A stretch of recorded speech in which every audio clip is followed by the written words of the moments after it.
જામનગર પોલીસને 20 વર્ષ જૂના હત્યાકાંડમાં મોટી સફળતા મળી છે. વર્ષ 2006ના ડબલ મર્ડર કેસમાં છેલ્લા 2 દાયકાથી ફરાર આરોપીને ઉત્તર પ્રદેશના ઔરૈયા જિલ્લાના અજીતમલ તાલુકામાંથી ઝડપી પાડવામાં આવ્યો છે.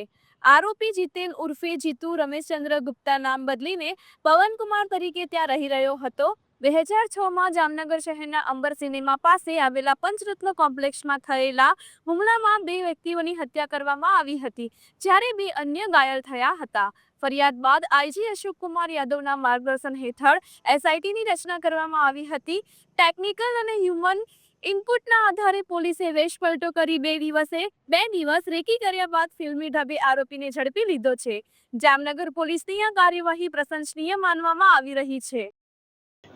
Jamnagar city B division police સ્ટેશનમાં વર્ષ 2006 દરમિયાન ડબલ મર્ડરનો બનાવ બનેલો હતો અને જેના આરોપીઓ એરેસ્ટ કરવાના બાકી હતા.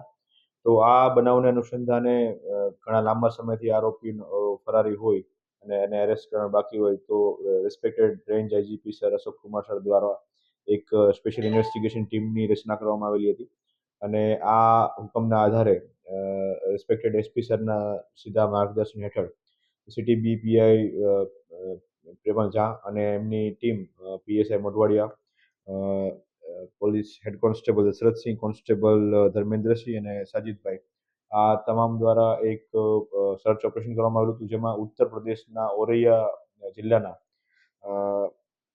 અજીતમલ ગામેથી જે એક આરોપીને પકડી પાડવામાં આવેલો છે, જેનું નામ છે જીતેન ઉર્ફે જીતેન્દ્ર ઉર્ફે જીતુ ગુપ્તા ઉર્ફે જીતુ પોરવાલ સન ઓફ રામચંદ્ર ઉર્ફે પવનકુમાર.